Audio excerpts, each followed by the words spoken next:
Jangan berarti rizki sudah dijamin kemudian kita diam aja, enggak.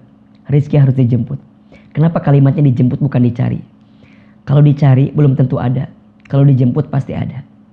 Tapi ingat, cara menjemputnya ada dua ikhtiar. Satu, ikhtiar bumi. Dua, ikhtiar langit. Terima kasih ya A, mohon nasihatnya. Masya Allah. Ini pertanyaan yang datang dari saudara kita, Galih ya, dari Bandung. Ini beliau mengeluhkan tentang pekerjaan, kemudian juga beliau mengeluhkan tentang gaji dari pekerjaannya. Beliau juga mengeluhkan tentang hutang yang harus dibayarnya. Kemudian juga hidup yang makin serba mahal. Jadi riuh ya, jadi banyak ini yang ditanyakan oleh Kang Galih. Dan beliau minta amalan apa yang bisa memperbaiki hidupnya. Insya Allah. Mudah-mudahan ini juga pertanyaan mewakili teman-teman. Barangkali ada yang saat ini kondisinya sama dengan Kang Galih ya, kerja kemudian ngerasa bahwa pekerjaannya itu tidak mendapatkan hasil yang sesuai dengan harapan dan ngerasa sulit aja dalam menjalani hidup. Ada beberapa catatan yang mudah-mudahan bisa jadi nasihat yang menenangkan untuk kita semua yang hari ini menjadi apa ya namanya, budak korporat katanya gitu ya, yang capek, yang sibuk untuk bekerja dan mencari nafkah barangkali untuk keluarga. Pertama, yang harus kita pahami bahwa bekerja itu bukan sekedar rutinitas biasa yang tanpa arti, tanpa makna.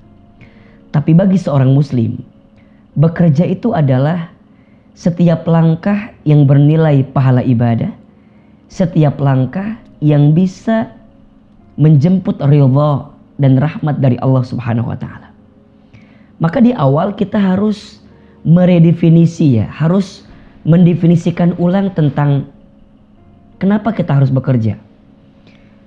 Apa yang harus kita hadirkan dalam pekerjaan yang kita jalankan. Setidaknya ada 3 poin yang harus kita yakini dalam setiap pekerjaan yang kita jalani. Yang pertama, bagi seorang muslim bekerja itu adalah ibadah. Karena ini ibadah, maka setiap langkahnya bernilai pahala. Jadi, mulai pahami bahwa bekerja itu bukan hanya sekedar untuk mendapatkan gaji setiap bulan, bukan hanya itu. Tapi bekerja itu adalah ibadah karena di saat yang bersamaan kita menunaikan perintah dari Allah Subhanahu wa taala. Dan memang inilah yang Allah perintahkan kepada kita. Teman-teman bisa lihat di Quran surat Al-Muluk ayat 15. Allah Subhanahu wa taala berfirman, A'udzubillahi minasyaitonirrajim. Bismillahirrahmanirrahim.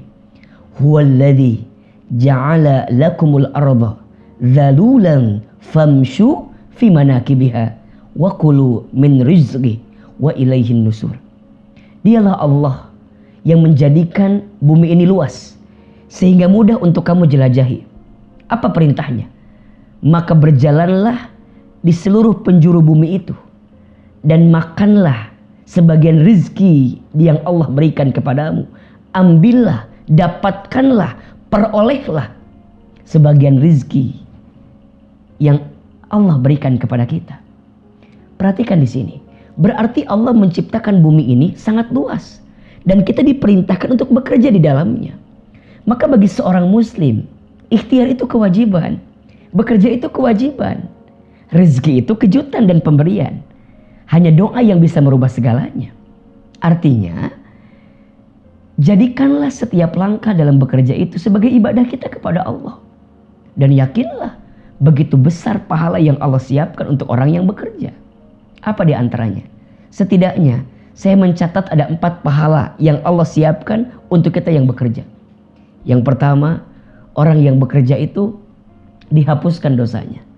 Bukankah teman-teman pernah mendengar barang siapa yang bekerja untuk mencari nafkah bagi keluarganya ataupun untuk dirinya sendiri memenuhi kebutuhannya dan dia bekerja dalam keadaan capek, dalam keadaan lelah, sampai sore hari dia kembali ke rumahnya, maka di saat itu Allah ampuni dosa-dosanya. Allah hapuskan dosa-dosanya. Dan ini yang bisa kita dapatkan, ternyata bekerja itu menghapuskan dosa. Yang kedua, bekerja itu ternyata menambah pahala di hadapan Allah Subhanahu wa taala. Seorang ayah, seorang suami yang mencari nafkah bagi keluarganya, kemudian memberikan nafkah kepada keluarganya, maka 1 dinar atau berapapun sedikit pun yang kita berikan kepada keluarga kita bernilai pahala yang luar biasa di hadapan Allah Subhanahu wa taala. Yang ketiga, orang yang bekerja itu setiap langkahnya dicatat sebagai apa? Jihad fisabilillah. Masya Allah. Dan kalaupun dia wafat saat dia bekerja karena Allah tentunya, maka dia wafat dalam keadaan syahid di jalan Allah. Dan yang keempat, orang yang bekerja itu adalah orang yang akan dimasukkan ke dalam surganya Allah Subhanahu wa taala. Kenapa? Karena dia memiliki keseriusan dan kesungguhan dalam bekerja. Satu kali baginda Nabi sallallahu alaihi wasallam pernah memegang tangannya sahabat Sa'ad bin Abi Waqqas radhiyallahu an. Dipegang tangan kanannya, dipegang tangan kirinya. Ternyata tangan kanannya itu lebih kasar. Apa Nabi sampaikan? Wahai Sa'ad bin Abi Waqqas, sungguh tangan kananmu ini yang akan mengantarkanmu ke dalam surganya Allah Subhanahu wa taala. Artinya apa? Islam menganjurkan kita untuk bekerja dengan serius. Karena bekerja bagi seorang muslim adalah ibadah. Yang kedua, bekerja itu amal soleh. Berarti di saat kita bekerja, kita sedang menjemput ridhonya Allah, menjemput rahmatnya Allah, menjemput kasih sayangnya Allah. Maka saat bekerja, hadirkan sikap hati yang terbaik. Belajar bersyukur, belajar bersabar, belajar ikhlas, belajar ridha dengan pekerjaan yang kita jalankan. Kenapa? Karena amal soleh. Sehingga dicatat sebagai kebaikan di hadapan Allah. Dan yang ketiga, bekerja itu adalah refleksi iman kita kepada Allah. Kita meyakini bahwa dalam pekerjaan itu ada kebaikan. Al-harakatu hiyal barakah. Setiap pergerakan itu ada keberkahan. Maka siapapun hari ini yang sedang bekerja, yang sedang mencari nafkah, termasuk Kang Galih yang bertanya dari Bandung, mulai hari ini pahami bahwa bekerja itu ibadah, bekerja itu amal soleh, dan bekerja itu refleksi iman, bukti iman kita kepada Allah Subhanahu wa taala. Dan yakinlah, boleh jadi disitulah kita bisa mendapatkan pahala yang besar di hadapan Allah Subhanahu wa taala. Tinggal selanjutnya, bagaimana cara kita merubah mindset kita. Jangan mengukur hasil pekerjaan kita dengan gaji yang diterima. Mohon maaf ya, bedakan antara gaji dengan rezeki. Itu beda. Apa bedanya A? Gaji itu terbatas, rezeki tidak terbatas. Gaji ada tanggal bulannya, rezeki tidak ada tanggal bulannya. Gaji ada slipnya, rezeki tidak ada slipnya. Artinya apa? Rizki Allah itu luas, rizki Allah itu banyak.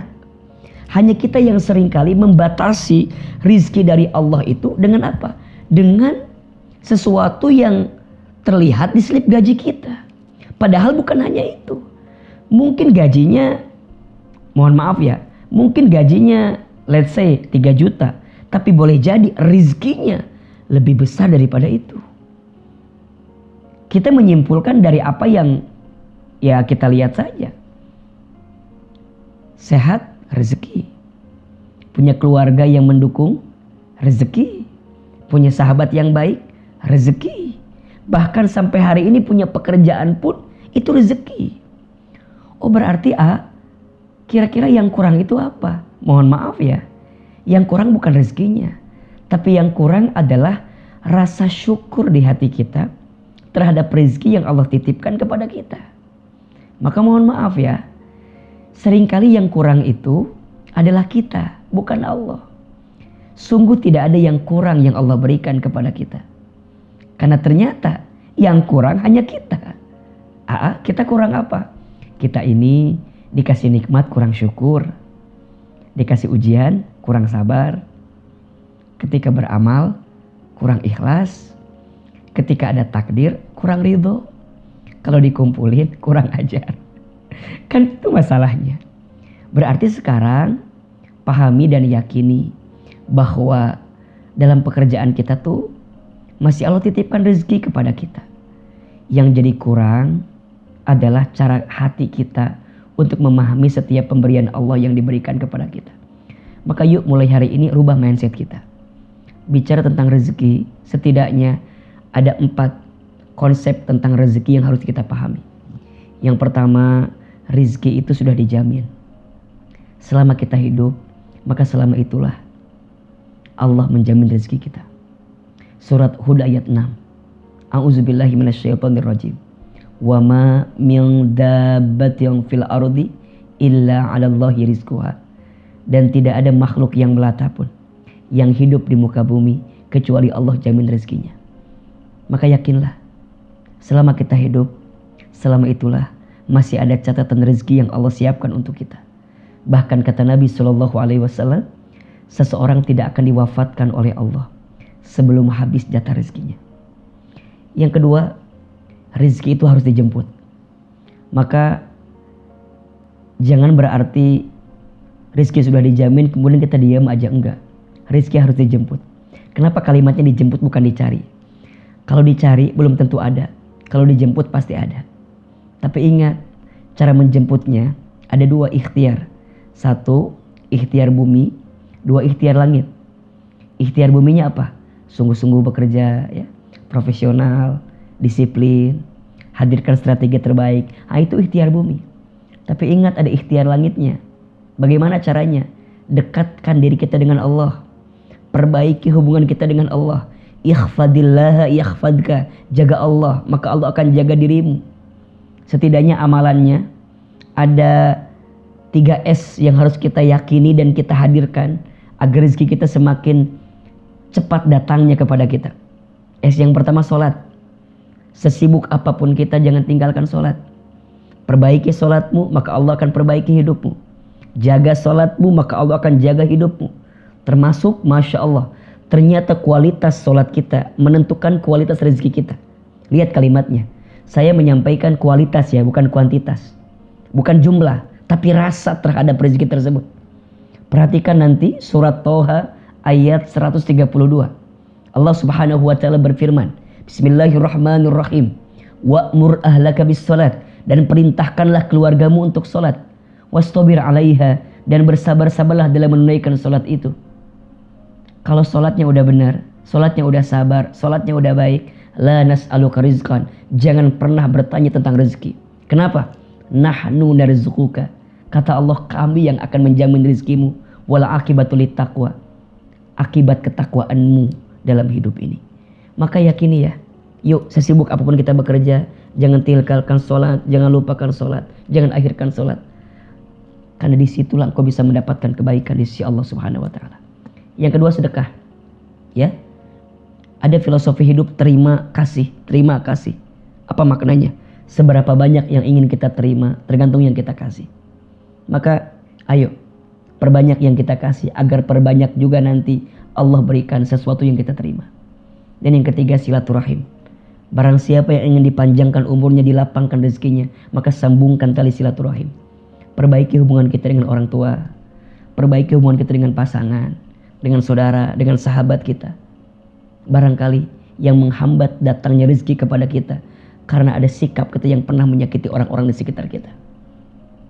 Maka ayo ya, hadirkan ikhtiar langitnya. 3S. Salat, sedekah, silaturahim. Dan itu adalah bentuk ketakwaan kita kepada Allah. Yakin dengan janji Allah, wa may yattaqillaha yaj'al lahu makhraja wa yarzuqhu min haitsu la yahtasib. Barang siapa yang bertakwa kepada Allah, niscaya Allah akan tunjukkan jalan keluar dari setiap kesulitan yang mereka hadapi. Dan Allah akan hadirkan rezeki dari jalan yang tak disangka-sangka. Maka nanti yang ketiga, rezeki itu harus disyukuri. Yakin ya, sekecil apapun pendapatan kita pasti cukup untuk hidup. Tapi sebesar apapun pendapatan kita tidak akan pernah cukup untuk gaya hidup. Jadi ternyata yang membuat kita gak pernah cukup itu bukan hidupnya, tapi gaya hidup yang kita hadirkan itu. Dan yang keempat, rezeki itu harus dimanfaatkan.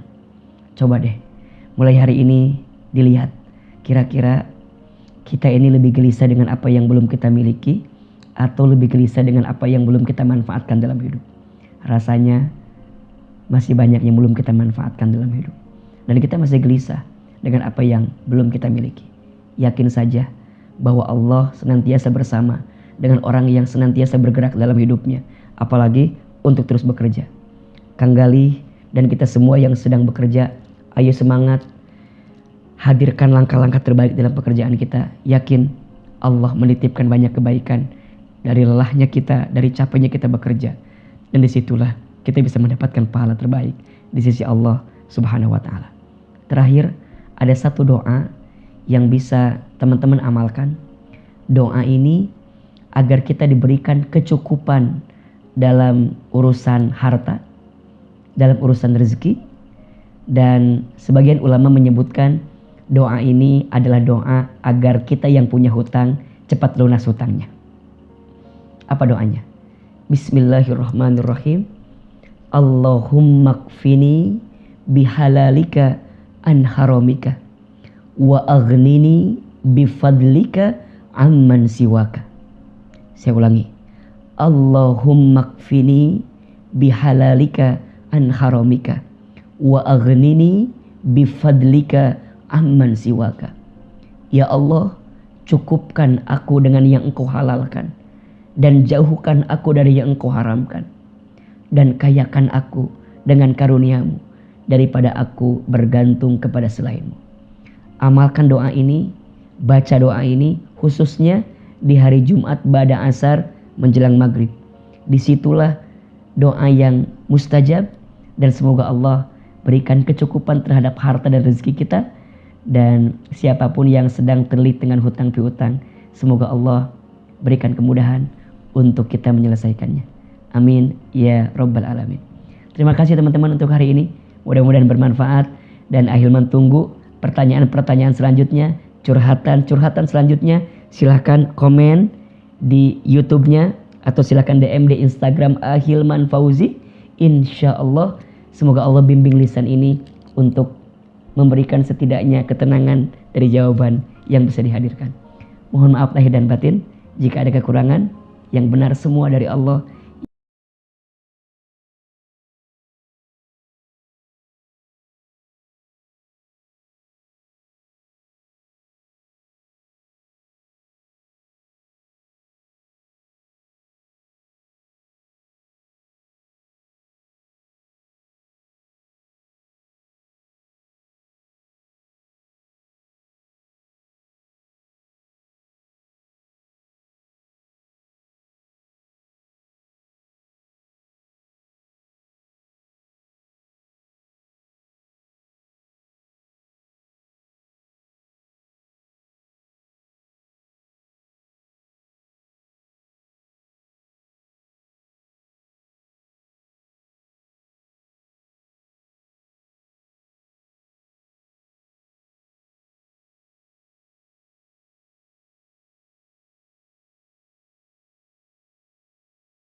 Kak.